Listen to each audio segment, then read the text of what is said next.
ఓం నమ శివాయ. ఓం నమో నారాయణాయ.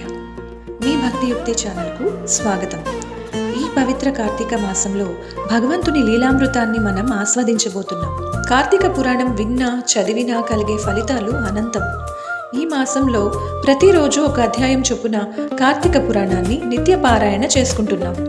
ఈ కథలో కార్తీక పురాణం 6వ అధ్యాయంలో దీపదాన మహత్యం గురించి తెలుసుకుందాం. దీపదాన మహత్యాన్ని వివరించిన వశిష్ఠుడు జనకునితో, ఓ రాజశ్రేష్ఠుడా, ఎవరైతే కార్తీక మాసంలో నెల రోజుల పాటు శివాలయంలో కానీ విష్ణు ఆలయంలో కానీ వరిపిండితో కానీ గోధుమ పిండితో కానీ ప్రమిదను తయారు చేసి అందులో ఆవు నెయ్యి పోసి దీపం వెలిగించి కార్తీక మాసం చివరిలో వెండితో ప్రమిదను తయారు చేసి బ్రాహ్మణులకు దానం చేస్తారో వారికి సకల ఐశ్వర్యములు కలుగును. దీపదానమునకు అంతటి గొప్ప మహత్యం కలదు. సర్వజ్ఞానప్రదం దివ్యం సర్వసంపత్ సుఖవహం దీపదానం ప్రదాస్యామి శాంతిరస్తు సదా మమ అని స్తోత్రం చేసి దీపదానం చేయవలెను. దీని అర్థం ఏమనగా, అన్ని విధముల జ్ఞానం కలగజేయునది, సకల సంపదలు నిచ్చునది ఈ దీపదానము చేయుచున్నాను, నాకు శాంతి కలుగుగాక అని అర్థము. ఈ విధంగా దీపదానము చేసిన తరువాత బ్రాహ్మణ సమారాధన చేయవలెను. శక్తి లేని ఎడల 10 మంది బ్రాహ్మణులకు అయినను భోజనమిడి దక్షిణ తాంబూలములు ఇవ్వవలెను. ఈ విధంగా పురుషులు కానీ స్త్రీలు కానీ ఏ ఒక్కరు చేసినను సిరి సంపదలు, విద్యాభివృద్ధి, ఆయుర్వృద్ధి కలిగి సుఖింతురు. దీనిని గురించి ఒక ఇతిహాసం కలదు, దానిని వివరించదా ఆలకింపుము అని వశిష్ఠుడు జనకునితో ఇట్లా చెప్పసాగెను. పిసినారి స్త్రీ కథ. పూర్వకాలమున ద్రావిడ దేశమున ఒకానొక గ్రామం నందు ఒక స్త్రీ కలదు. ఆమెకు వివాహమైన కొద్ది రోజులకే భర్త మరణించెను. ఆమెకు సంతానం గాని ఎటువంటి బంధువులు గాని లేరు. అందుచేత ఆమె ఇతరుల ఇళ్లలో దాసీ పని చేస్తూ అక్కడే భుజిస్తూ ఉండేది. ఒకవేళ ఎవరైనా ఆమె మీద ప్రేమతో ఇచ్చిన ఆ వస్తువులను ఇతరులకు అమ్మివేసి ఆ ధనమును వడ్డీలకు తిప్పుతూ మరికొంత ధనమును కూడబెట్టింది. ధనార్జనే ధ్యేయంగా. ఈ విధముగా ఆమెకు ధనార్జనే తప్ప ఒక్కనాడు కూడా దైవ పూజ కానీ దీపారాధన కానీ ఉపవాసం కానీ చేసి ఎరుగదు.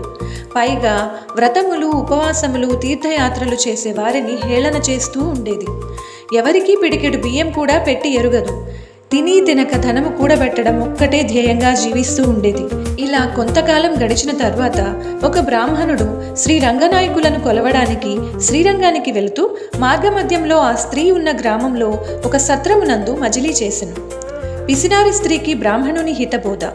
ఆ బ్రాహ్మణుడు ఆ గ్రామంలోని అందరి వివరాలను గురించి తెలుసుకొని ఆ స్త్రీ పిసినారితనం గురించి కూడా తెలుసుకొని ఆమె వద్దకు వెళ్ళి, అమ్మా, నీకు కోపం వచ్చినా సరే నా హితవాక్యములు వినుము. మన శరీరములు శాశ్వతములు కావు, నీటి బుడగల వంటివి. ఏ క్షణంలోనైనా మృత్యు మనల్ను కబళించవచ్చు.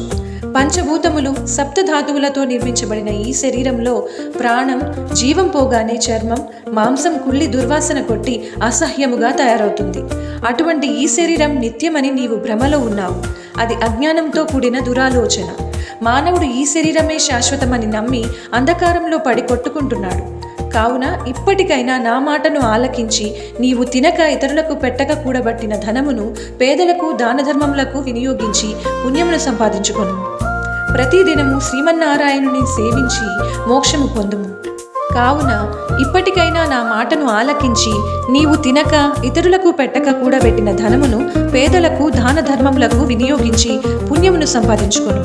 ప్రతిదినము శ్రీమన్నారాయణుని సేవించి నీ పాప పరిహారమునకు రానున్న కార్తీక మాసంలో ప్రాతకాలంన నదీ స్నానము చేసి దానధర్మములు చేసి బ్రాహ్మణులకు భోజనము పెట్టి దీపదానము చేసినచో వచ్చే జన్మలో నీవు పుణ్యవతివై సకల సౌభాగ్యములు పొందగలవు అని ఉపదేశించెను.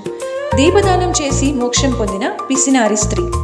అంతటా ఆ స్త్రీ బ్రాహ్మణుడు చెప్పిన మాటలకు తన్మయురాలై మనసు మార్చుకొని ఆనాటి నుంచి దాన ధర్మములు చేయుటయే కాక కార్తీక మాస వ్రతం ఆచరించి దీపదానం చేసి జన్మరాహిత్యమును పొంది మోక్షమును పొందెను. కావున కార్తీక మాసంలో చేసే దీపదానానికి అంతటి మహత్యము కలదు అని వశిష్ఠుడు జనక మహారాజుకు వివరించాడు. ఇది స్కాంద పురాణ కార్తీక మహాత్యే షష్ఠాధ్యాయ సమాప్తః. ఆ భగవంతుని కృప మనందరి మీద ఉండాలని కోరుకుంటూ అందరూ సకల ఐశ్వర్యాలను పొందాలని ఆ భగవంతుని ప్రార్థిస్తూ సెలవు. ఓం నమః శివాయ. కథను విన్నందుకు హృదయపూర్వక ధన్యవాదాలు. ఈ పవిత్ర కార్తీక మాసంలో మనం కలిసి భక్తి మార్గంలో నడుస్తున్నందుకు చాలా ఆనందంగా ఉంది. దయచేసి ఈ వీడియోను మీ స్నేహితులు, బంధువులతో పంచుకోండి. లైక్ చేసి కామెంట్లో మీ భావాలను తెలియజేయండి. మీ ఒక్క షేర్ కూడా ఇంకొకరి జీవితంలో భక్తి దీపాన్ని వెలిగిస్తుంది. ఇలాంటి మరెన్నో ఆసక్తికరమైన పురాణ కథలు, సంస్కృతి, సంప్రదాయాల కోసం వెంటనే మా ఛానల్ సబ్స్క్రైబ్ చేయండి. ధన్యవాదాలు.